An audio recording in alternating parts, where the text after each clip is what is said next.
Hello and welcome to part one of two webinars in which we are looking at how we can use the Google G Suite for Education to differentiate.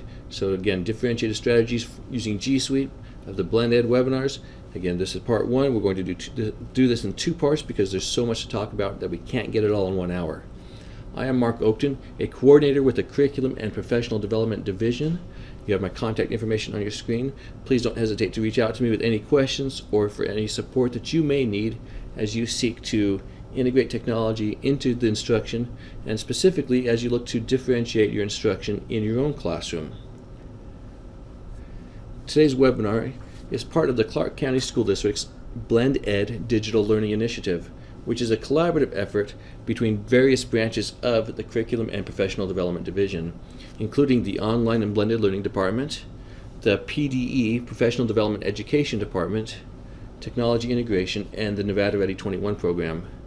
Together, we're working across the district to try to get online and blended learning into more and more of our classrooms and to improve the quality of that online and blended learning. Now, when we're talking about the district's Blend Ed initiative, and I say this in all my webinars, is all about combining the best elements of face-to-face instruction with the top elements of digital learning. We don't talk about blended, we talk about Blend Ed in the Clark County School District because we want to keep the best qualities of both. There are phenomenal things that are happening in classrooms. We don't want to lose those, but there are also great ways that we can grow and change how we provide instruction to meet the needs of today's learners. So the three basic elements of the Blend Ed Digital Learning Initiative are the curriculum, the instruction, and the assessment, which, if you think about it, really are the components of all instruction.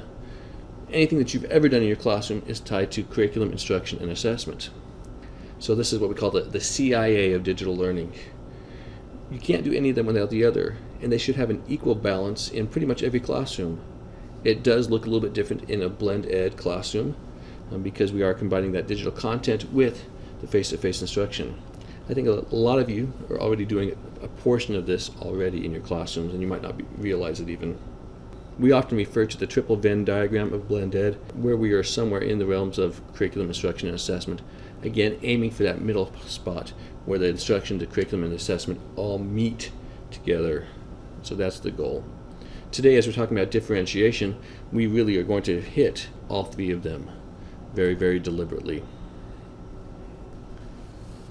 As it is super important for everyone to get credit for the webinar, there are a couple of things that you need to do in order to get credit in Pathlore. First of all, you have to view the entire webinar.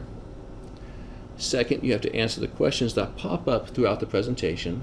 And the first question will pop up in just a minute, in which I ask you for your name and your school. And finally, at the very end of the webinar, we do have an exit survey that we ask you to complete. So thank you for your time in attending today's webinar. The neat thing about how I have them housed in Google Classroom now is that you can attend them and view them whenever you like. So thank you for taking the time to do that. And thank you for also providing feedback so that way we can better serve you. So our first question, who are you and what school or location do you work at? I don't need the number, just tell me the location where you report to work every day.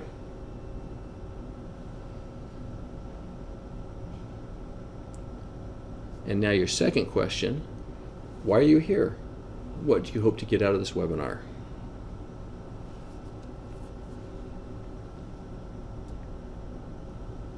Okay, so now let's talk about differentiation a little bit and what it is. People sometimes ask the question, what does it mean to differentiate instruction? And it sounds pretty basic to a lot of us, but sometimes this can be a struggle. Differentiation is not creating an individual plan for each of your students. Differentiated instruction is not keeping students in stagnant groups based on data from the start of the year. Differentiation is also not teaching only the lower level students and letting the higher level students teach themselves. We certainly do not want to increase the quantity of work for students that work at a higher speed. So we're not trying to punish the smart kids or punish achievement. It's not just giving more work. Differentiation is also not simply grading a student harder or easier, but instead it is giving a student a more complex or a simpler question or assignment. To differentiate really is to make instructional decisions based upon the student's individual needs.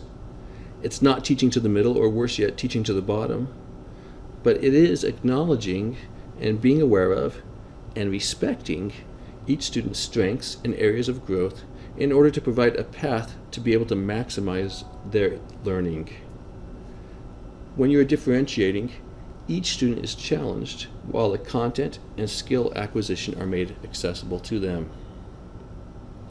In other words, students can be grouped based upon skills, interests, readiness, or even by choice.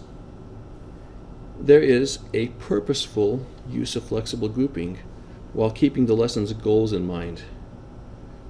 I say it every webinar, and I would be negligent if I didn't say it today, that content is king. We always have to have our content area standards that we're trying to reach in mind. Teachers are teaching up and holding students to higher standards. We're offering different paths for learning, not necessarily separate levels. When differentiating, we can help students to exchange ideas, provide positive, constructive, and kind feedback, and to also provide avenues to connect content with our learners' many different interests.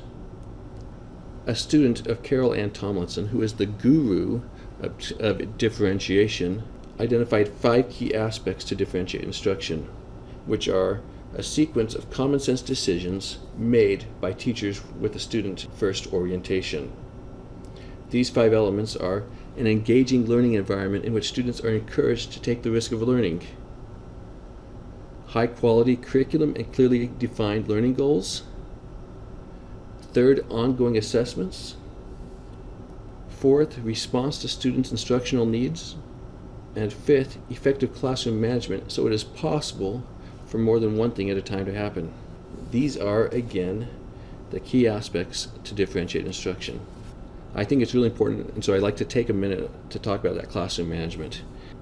Technology amplifies a teacher's ability or inability. If a teacher that struggles with classroom management, when we add technology to the mix, that becomes a very, very expensive problem. So that technology is something that comes in. It's not going to solve a teacher with poor classroom management and poor rapport with the students.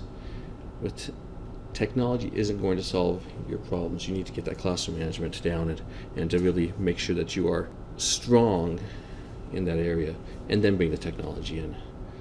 Okay, so if that's the case with you, please don't try to bring a lot of technology in, because that can be very, very costly, and again, it amplifies that weakness. In order to effectively differentiate, you do have to have that ability to do multiple things at once.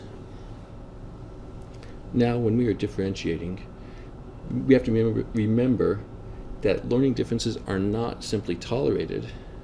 Instead, they're valued, and we have to know when and how to use multiple instructional strategies.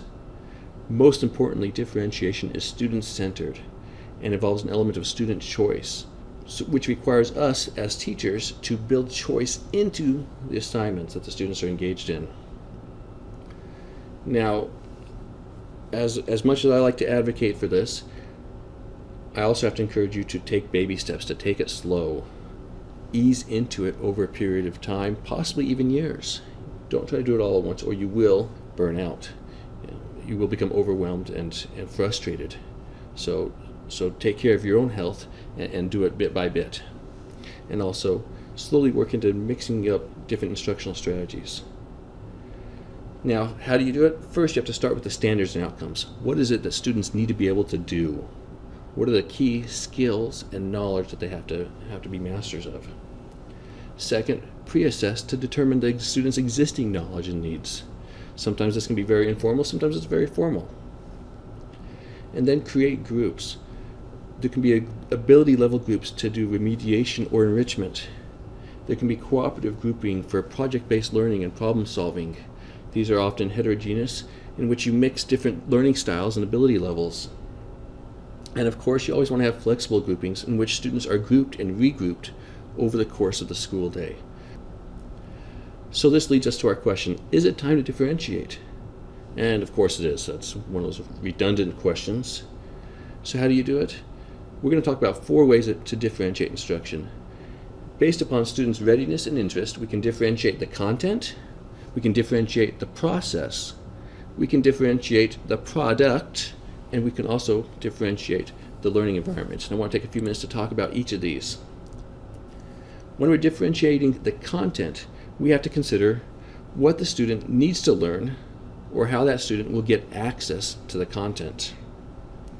We also have to remember that we are looking at what students need to know, understand, and be able to do or perform. With that in mind, standards do remain the same for all students, regardless of readiness, interest, or proficiency level. Differentiating content refers to making the same content more accessible through supports and scaffolds, many of which can be technology-based. When we're differentiating the process, we have to think about the activities in which the student engages in order to make sense of and master that content. We can use a variety of cooperative learning structures. We might assign tasks based on learning styles or level of complexity, and will often move between large and small groups, partners, and individual activities.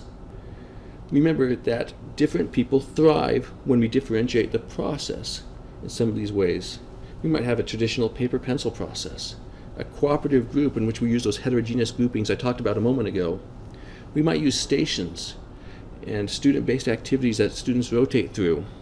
We might do some compacting to allow students who already know the material to move through it at a quicker pace. There might be individual contracts, which I've seen in some elementary schools, and it was really cool to see. Choice opportunities in which students choose ways, or they choose the process to get the content. Students really do typically have some understanding of their strengths and how they are best able to access that content. So these might include a listening center, a partner, the ability to read silently. Again, they don't all have to be technology-based. We can create multiple paths for learning, and that allows us to differentiate the process. We might pull a smaller group that needs support into a collaborative discussion where we ask questions and lead the discourse. When we're doing this, consider how you can involve the technology, because that can really facilitate those smaller discussions. Those multiple paths might include stations where we have different styles of content delivery: video, audio, text, manipulatives, whatever it might be. As we're looking at the different paths, there are some speech recognition add-ons and tools that we can use that can very much benefit us, and we're going to talk about a couple of those in the webinar today. Think about video tutorials that can be posted in a stream of resources, if you can have a common stream of resources, like in Google Classroom, which we'll talk about. This can allow students to quickly go through material that they know, or slow down for material that they don't know. Content can be reviewed and rewatched, and unlike what I do in my webinars, make sure that you keep it short, under 3 minutes, for a lot of these little tutorials. Sometimes, if it's something a little bit more detailed, at least under 7 minutes. And then when we're talking about differentiation of process, consider mastery-based instruction. Some tools that we can use for that are forums for formative assessment, creating YouTube playlists to address a skill or content group. No matter what with process, we could provide multiple resources in sets for a single assignment, which could allow students to choose how they access that information. Again, text-based, video-based, presentation-based like slides, audio-based, whatever it is that we can do to help differentiate and help the students to access that information. When differentiating the product, we have to consider how the student will demonstrate, rehearse, practice, apply, and extend what he or she has learned. To me, this is really probably the easiest way that we can differentiate instruction using technology. Think about the ways that we formatively and summatively, and hopefully authentically, assess our students. When we're talking about differentiation of product, think about the traditional assessments. We can differentiate within those. Think about the written reports and papers, art, video projects, oral reports, presentations, skits, songs, dances, whatever it might be. Be creative about how we ask students to demonstrate understanding. Imagine having your students create a podcast or a video, having them pair media with text, and begin a unit study with images. Going back to mastery-based instruction and project-based learning, I think these are really powerful tools to allow students to demonstrate what they know. Remember, when you're differentiating product, focus on the learning outcomes, not the assignment. The assignment is a vehicle to get to that learning outcome. Offer choices for ways that they can reach those outcomes. Imagine flipping a portion of the class, using drawings to create a visual representation of an idea, embedding video into slides or sites, having students create a survey and then analyze the results.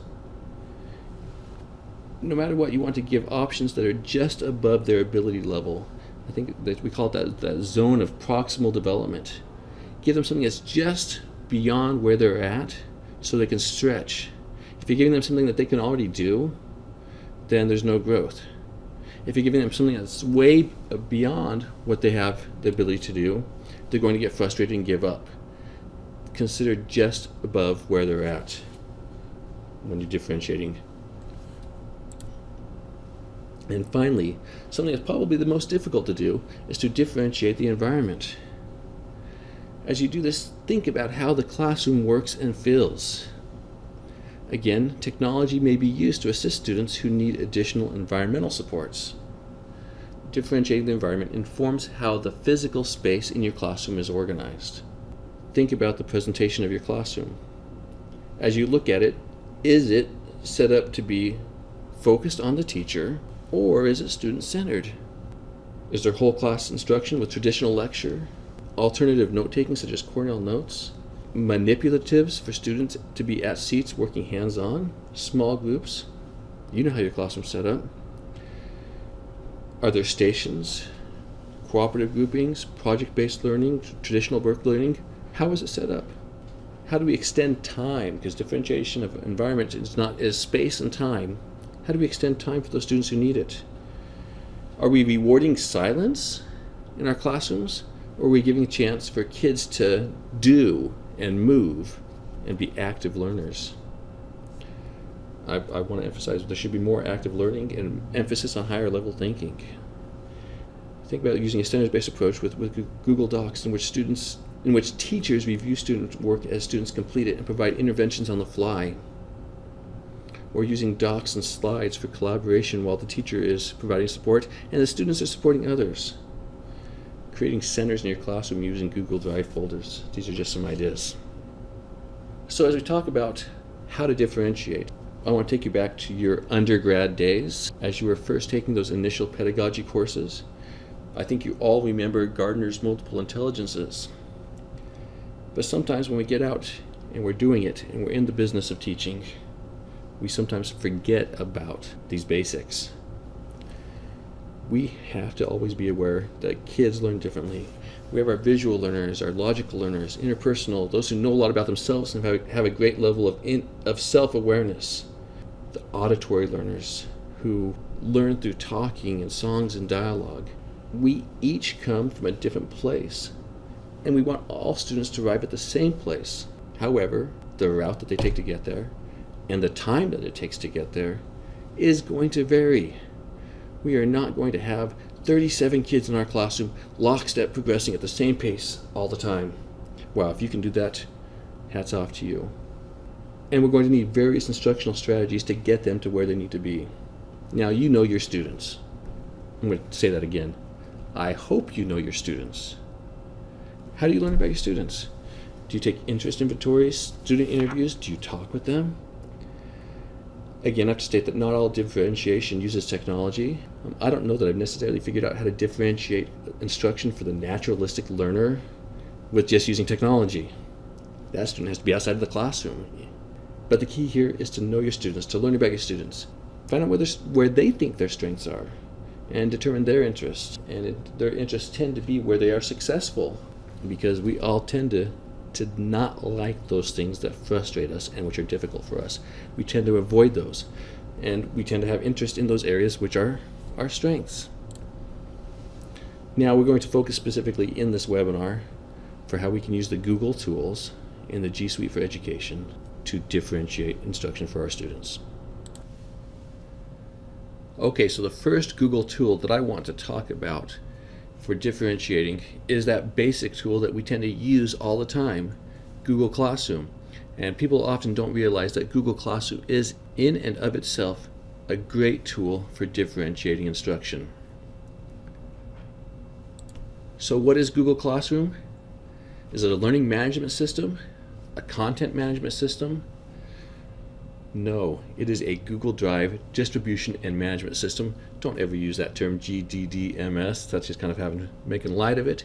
It is really a way to pass information to students and collect information from students.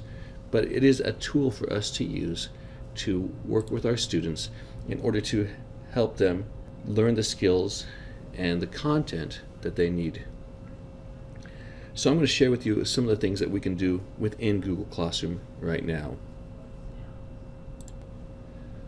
Okay, so here I am in my Google Classroom, and I want to share with you some of the features that are pretty amazing. And some of these just came out about just over a year ago, and that really made the ability to differentiate powerful. So you can see here that I'm in, if you're in the spring 2017 Blend Ed webinar, technology webinar, Google Classroom. This is the classroom that's familiar to you. I might use this same video in a future webinar. In that case, this classroom would not be one that you're actually enrolled in. Okay, so first of all, let's talk about here in the stream. As I create an assignment, let me make this a little bit larger for you. Put it back at 100%. I like to have more real estate on my screen, so I zoom out when I'm using it myself. So I've got my, make it 110%. I've got my assignments here. Okay. Now as I click on the plus sign in the lower right hand corner, I have the options to create assignments, announcements, questions, or reuse posts, as you know from the Google Classroom webinars. I'm going to create an assignment here. And now I hope that nobody, people are going to get emails where there's this fake assignment that pops up and then it's going to disappear. That's okay. So I'm going to just make this do not do demonstration assignment only, just for purposes of our webinar, in case it pops up and people have their notifications set up, so they're going to get emails that something new is in the Google Classroom, and they'll go and try to do it, and they'll get frustrated. So I want to put that out there because this is my real Google Classroom. Okay, so I'm creating this assignment. Now I can't add it to multiple classes, or I can keep it at just the one class. If I keep it at just the one class, then I can also select which students are going to be given this assignment. So the default is all students. I want to uncheck that. That way I can select the specific students that I want to receive this assignment. And so I'm just going to randomly pick a few people.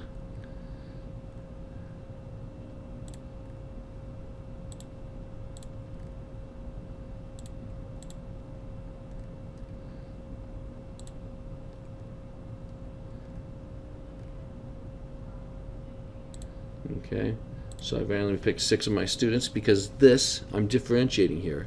This assignment is just for them. And I can type in all the instructions. If you are receiving this, please disregard as I randomly selected your name. Actually, I won't assign it, so it won't even go to them, so I don't need to give those directions in there.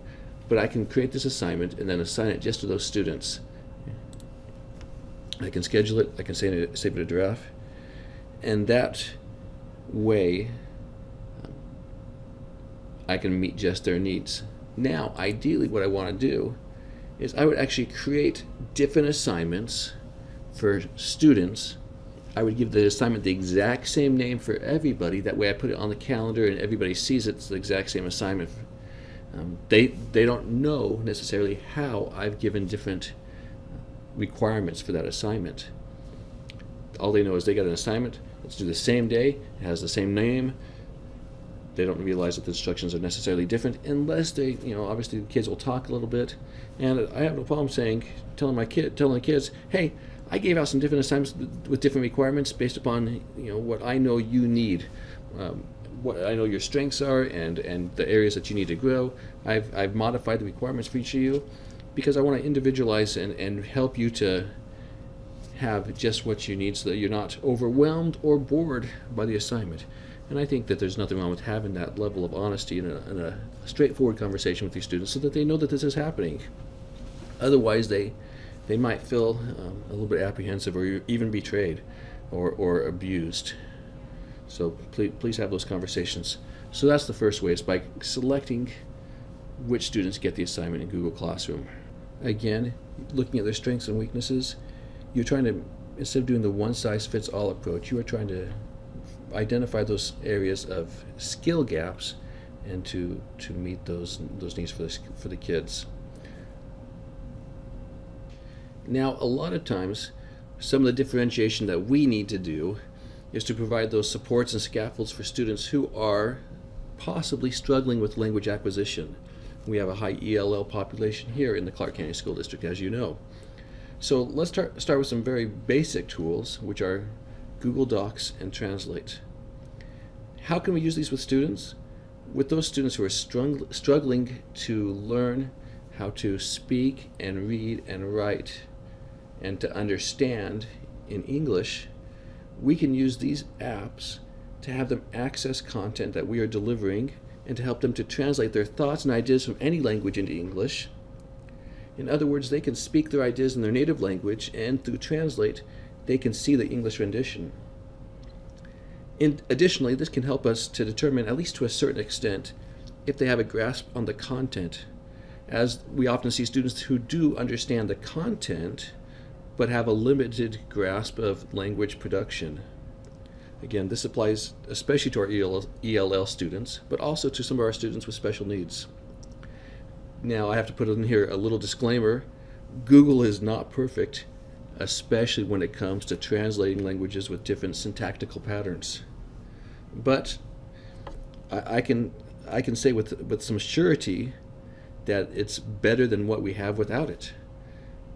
At least there's some element of communication and expression that we might not have otherwise. I remember a couple of stories, and I hope I can indulge a little bit in some storytelling here. A couple of times I had some students. In fact, they were both the same year and in the same class. Funny enough, I had this young lady that came into my class, and I thought I was being the good teacher. She didn't speak English. I thought she spoke Spanish based upon her name, and I made some assumptions, and so I paired her with some of the native Spanish speakers in my class. Again, this is high school English. And I asked them to help her and to really work with her to help her to understand what we were doing. And I thought that everything was fine. Well, about a week later, I'm sitting down with these students saying, hey, what's going on? Why aren't you helping her? And they looked at me and said, Mr. Oakton, she doesn't speak Spanish.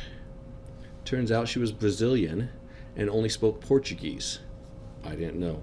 Okay?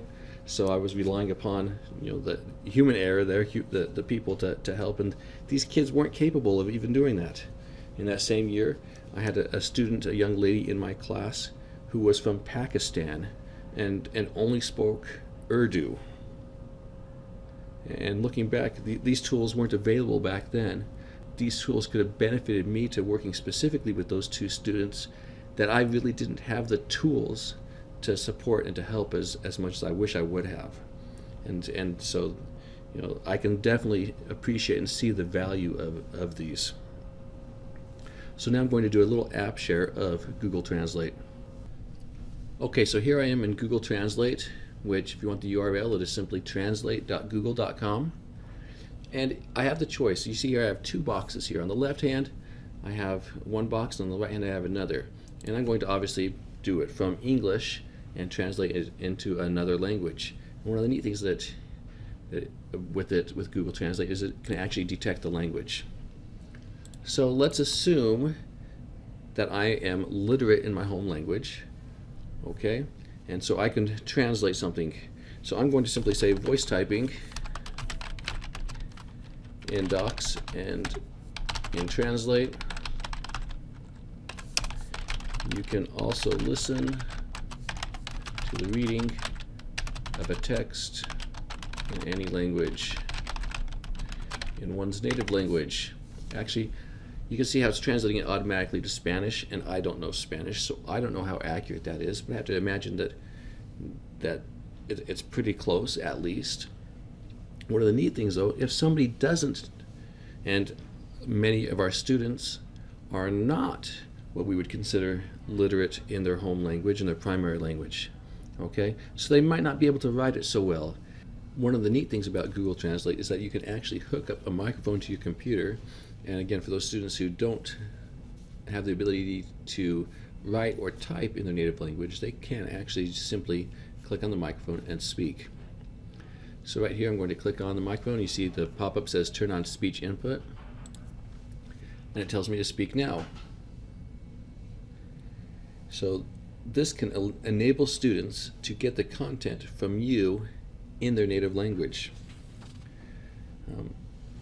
So that's really neat. Now I'm going to turn off the microphone here.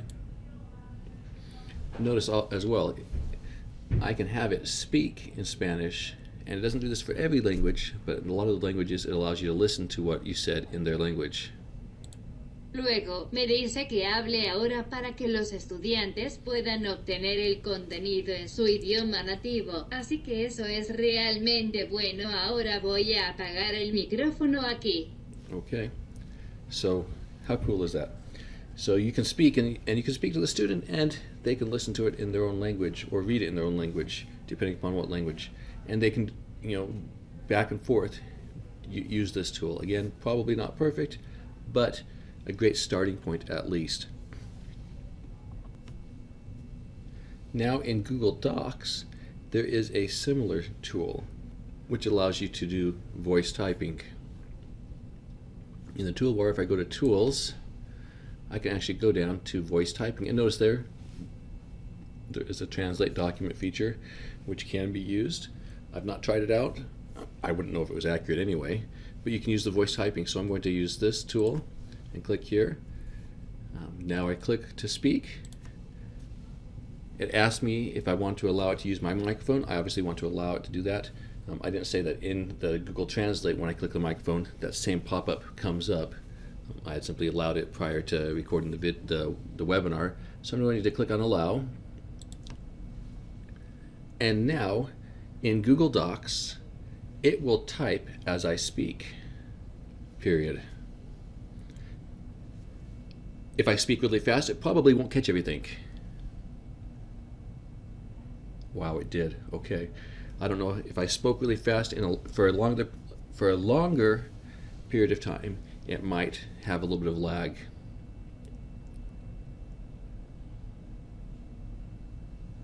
And you can see there that there's a little bit of error. That's probably just because as I'm sure you well know, after having listened to my webinars, I don't always speak as clearly as I possibly could.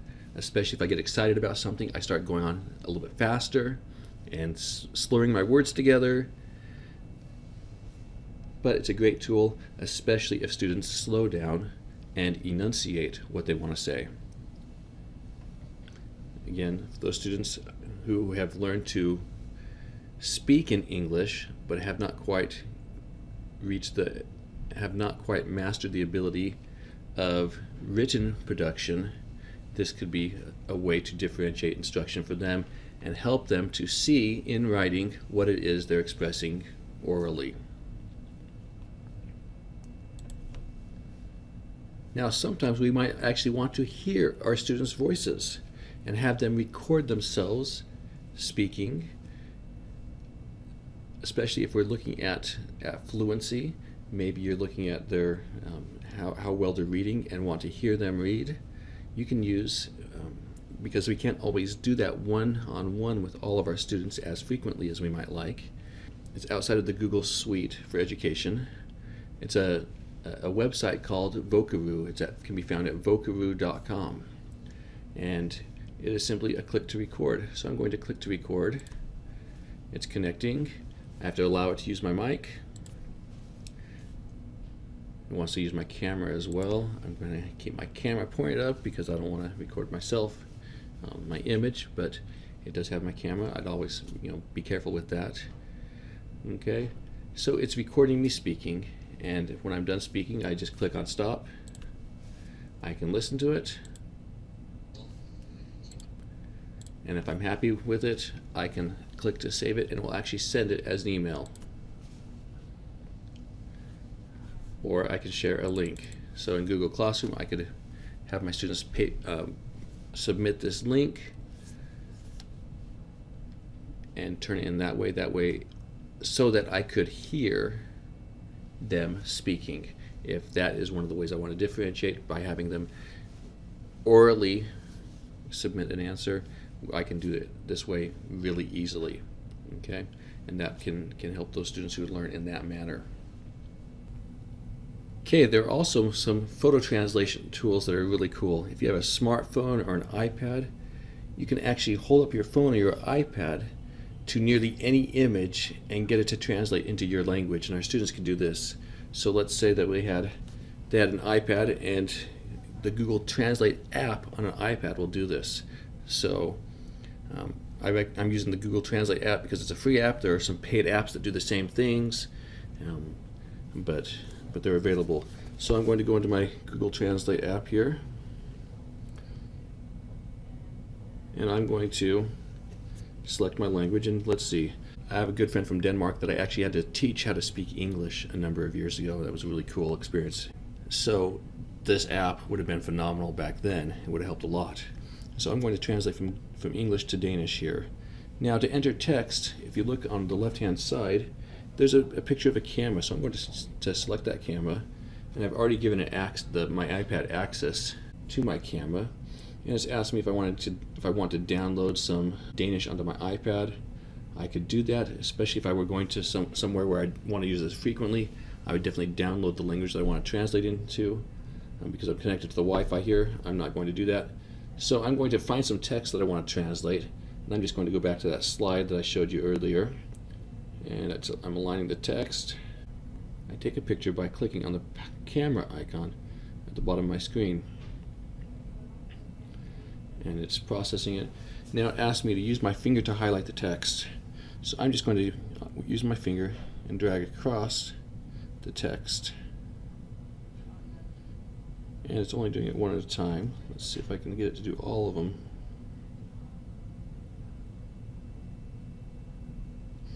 And notice it says speech recognition capabilities, and it has a Danish translation there, which I am not going to try to read. I taught him English, he didn't teach me any Danish. I think I got the bum end of that deal. And it pops up here, and here's what's really neat. If I click on the little speaker icon next to Danish, Talegenkendelseskapaciteter. it will read it out loud. So I can see it, I can hear it, and that will help our students as they learn English, as they do it in reverse, going from their native language to English. They can do that. Or if there's something in English that they can't read, they can just take a picture of it, highlight that text, and it will read it to them so they can see it in their native language and be able to see both versions and also hear both versions. Speech recognition capabilities. Because it will play both. I play the English, I play the Danish, Talegenkendelseskapaciteter. and so I can make those comparisons and make those connections. So just a cool tool that I was excited about. Hopefully, if you have iPads or some devices available in your classroom, you can use that to help those students, to differentiate for those students who need extra support in language acquisition. Alright, the next app that I want to show you for differentiation is the app Edpuzzle. Now, you are familiar with Edpuzzle because you've been viewing videos that I've created and brought into Edpuzzle. Edpuzzle allows you to make any video interactive, and because of its integration with Google Classroom, you can then assign the video and collect those answers through Edpuzzle and Google Classroom. Now, why would we use this? We, or at least I, know from experience that when I want to learn something new, what do? I go to YouTube. and I look it up, and I watch the person who's recording the video go through the process, and then I try to mirror that process. Now, depending upon what it is, I might have to watch that video 2 or 3 or 7 or 12 times, or at least portions of that video multiple times, before I fully grasp and am able to confidently and competently perform that task, whatever it might be. And sometimes they're just way beyond my abilities and I never get there. But I think we can leverage that same concept with our kids. We can differentiate the pacing of the activity through video and the ability for students to self-remediate. Now, I often talk about, sometimes I say that we want students who are more skilled and more knowledgeable in a certain area to be able to move ahead. That is an option that you have with Edpuzzle, but you also have the option, as you see in the videos that I have in the webinars, of not allowing people to fast forward and go through things quicker. So knowing your kids, you have to decide upon whether or not you'll enable it. Because my videos can be used for webinar CUs, contact units, I have to verify that you've put in the proper time, which is why I lock it down and don't allow for the fast forwarding. So we can use Edpuzzle with Google Classroom to provide that extra support to those students who need extra help. And again, we can integrate it with Google Classroom and just assign videos maybe to only those students who need that extra remediation. So now I want to do a little app share here. You can see on the screen Edpuzzle, and I'm looking at the channels that I have available. I can, as you've seen, I can bring in my own content that I create, but don't always think that you have to create your own content, because that is very, very cumbersome. It takes a lot of time. For each of my webinars take me anywhere from 6 to 10 hours to produce. So don't think that you have to do that. And as well, you're not producing hour-long webinars like I am, hopefully. If you are creating video, you're creating very short, 3, 5, maybe at the most 7-minute video clips. But there are a number of places where you can go to get the material. One of my favorites, especially if you're teaching math or science, is Khan Academy. So let's say that I am teaching about square roots. Okay, I type in my content area, whatever it is, the lesson, whatever lesson I'm going to teach on, and I can see a whole bunch of videos. I'm looking here at tons and tons of videos on square roots. Obviously, first thing I want to do is I want to find the right video, because I don't just want to show up to school one day and say, oh, I'm going to assign a video and not worry about it. No, it's much more involved in that. So you've got to view and find the right video. So we will assume that this video, the title of it is Proof That Square Root of 2 is Irrational. We're going to assume that I've already viewed that and that I don't want to use it. So I've selected my video. Now in Edpuzzle, I have some options here, and really there are 4 options, and you can see them in this timeline, I guess, the sequence of events that you want to do as you are editing the video and making it so that you can use it exactly how you want to use it with your kids, knowing your kids. With the scissor tool, you notice that if I hover over it, it says crop. I can crop the front end to the back end. Maybe there's some, I know a lot of videos have a lot of information, credits, music, whatever it might be at the front. I have my Blend Ed information that I have at the front of all my webinars, and you might want to crop that out.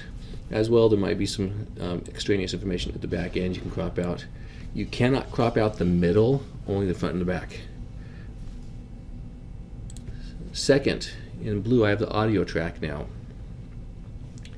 Maybe you really like the content of the presentation, but the audio track doesn't quite meet your needs and you have additional information that you want in there.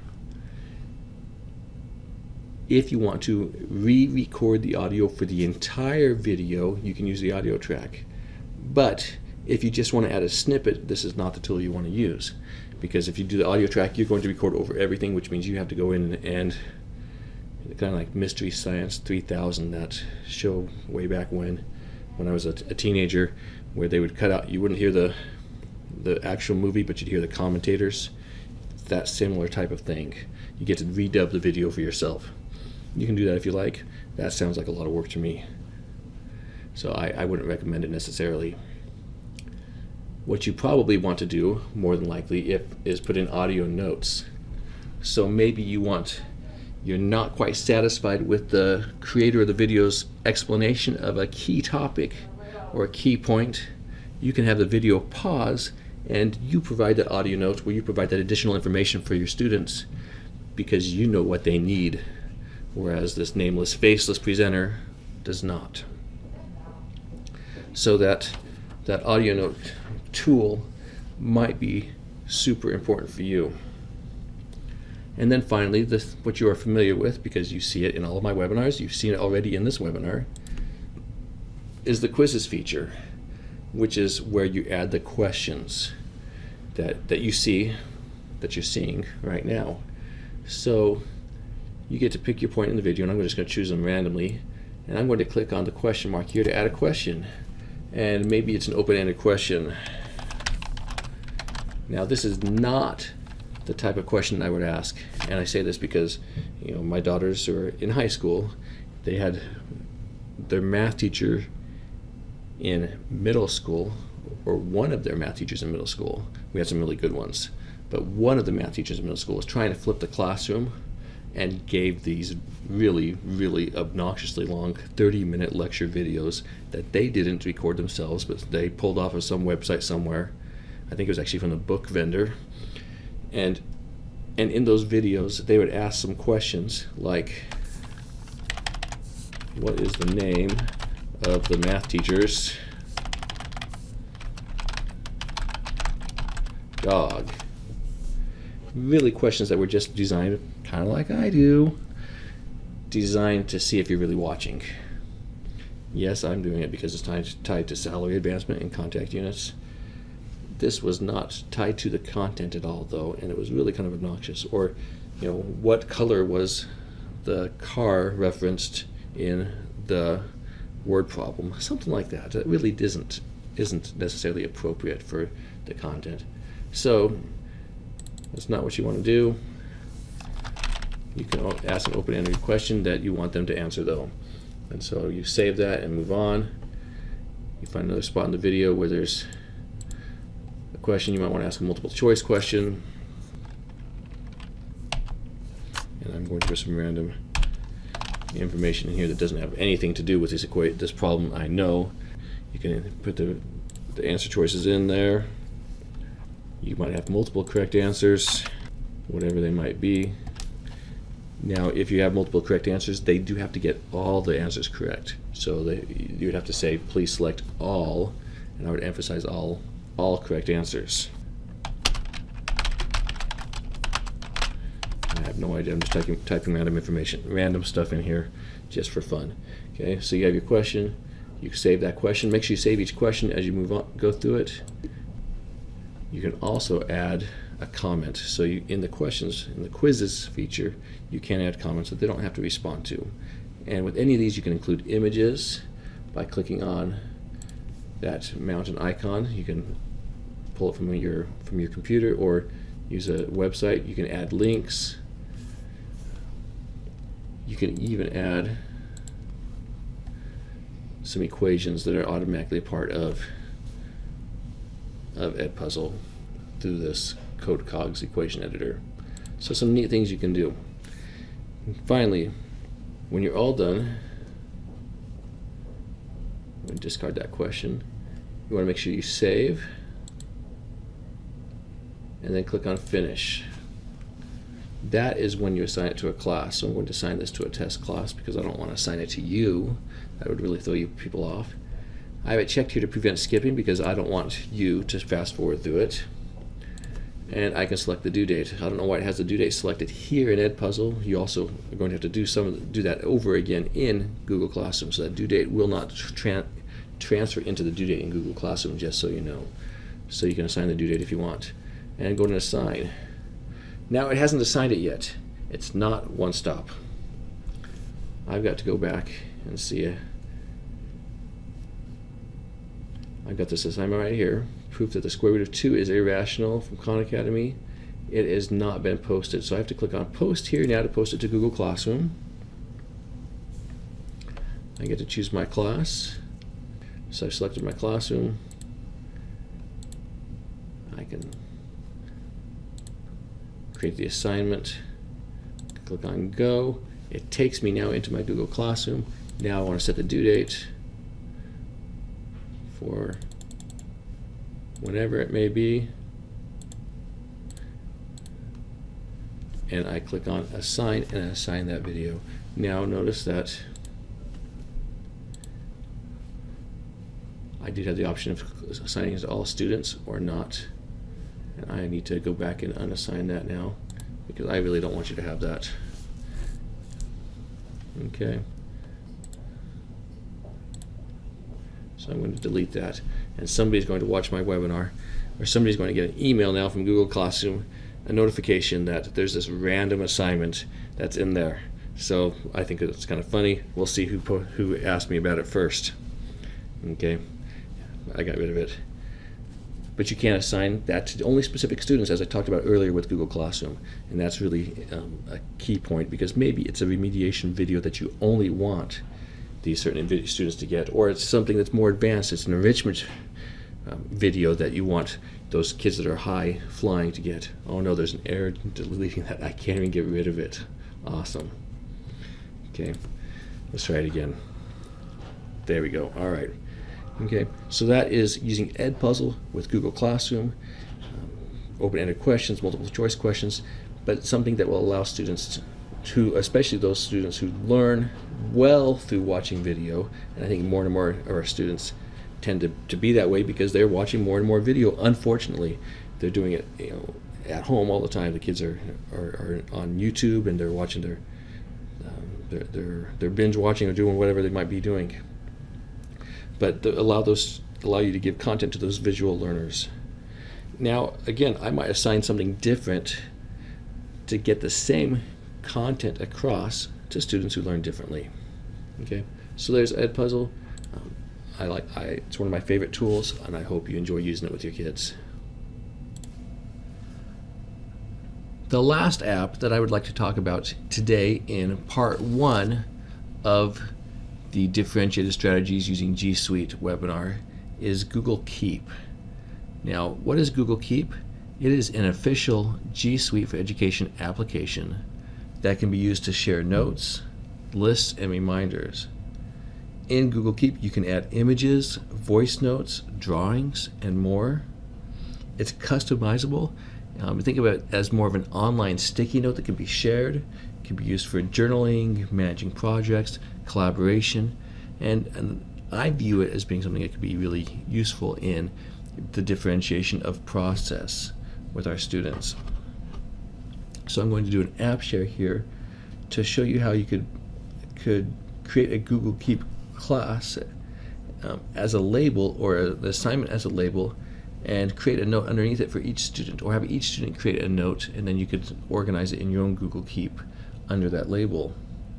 Then the students are able to use that note repeatedly to complete a task. So let me do an app share of that right now for you. Okay, so I'm here in my Google Keep, and on the left hand side you notice that there are different labels, and you can edit those labels to be whatever you want them to be. You might want to make one for, you can see here I have one for journals, one for research. You might want one for periods 1, 2, and 3, whatever it might be, however you want to organize those journals, and that's fine. That's where you'll keep the Google Keeps. I know that sounds redundant. That's where you'll keep these post-it notes, these sticky notes that you share with your students.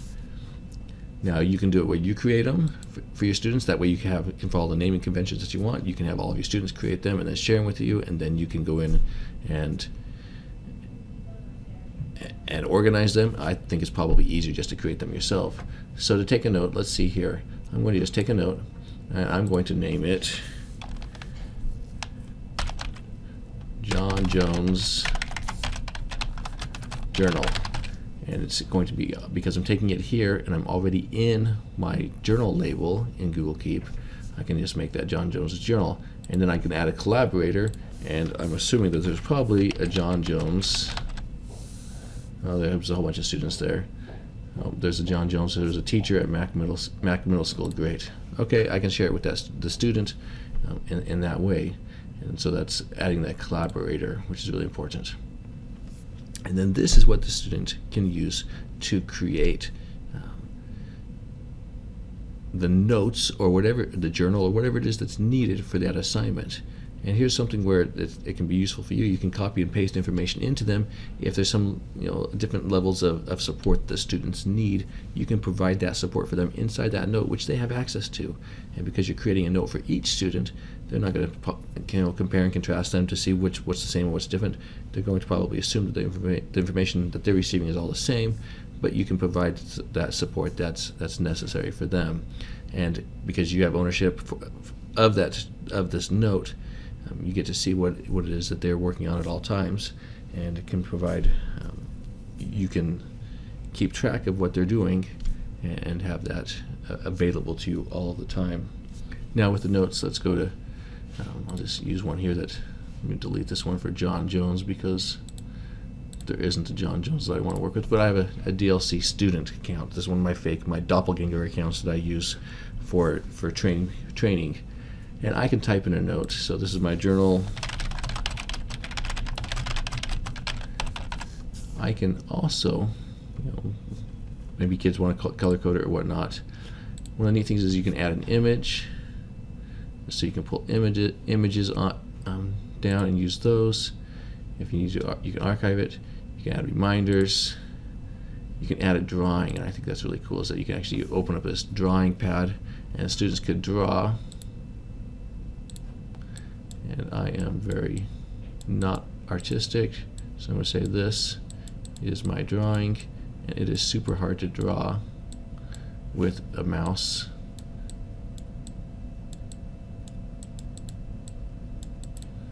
And that is horrible, and I'll draw a smiley face there. So I have my drawing. I'm going to go back into my Google Keep, and it automatically pops up. And so students can use this if they want to, especially if they were using this on an iPad. It'd be really easy to draw with your finger. If that's something they want to do, they can add the text as they need it or whatnot. So now I'm going to go back into my account. That one was in my account. I'm going to go into the DLC account in my journal, and I see that it pops up what I posted. And now I did it backwards. I should have been doing this from the student side. I can do it from the student side now and do it whatever I need to do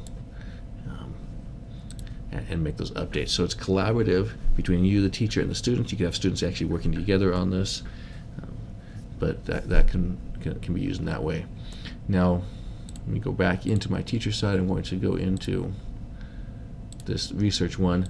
Something else you can do, you can add images. Here we have the minion mic drop if you want. So there can be images that are incorporated, and this can be helpful as you are working with each individual student to provide them the support that they need.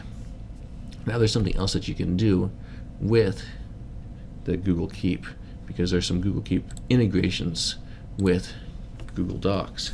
So I'm going to go into this new Google Doc. It's an untitled doc, and if I go up here to the Tools section in the toolbar, one of the things that it says that it's available for me is the Keep notepad. When I open that up, it pulls up any notes that I have in Keep. Again, I'm doing this with my doppelganger account. Now all I have to do is from my Keep notes here on the right hand side, I can click on these three dots, the menu, and I can simply add this information to the document. And it'll put in there whatever I have, including my misspellings, into my document. And so that's the integration, which is really cool. And as you work with your students, you can use the Keep to do some differentiation and provide some supports for your students. And so that's a real easy way to use Google Keep. Okay, it looks like our time is up. That wraps up part 1 of our differentiated strategies using G Suite BlendEd webinar. Again, I'm Mark Oakton. Please don't hesitate to reach out to me with any questions.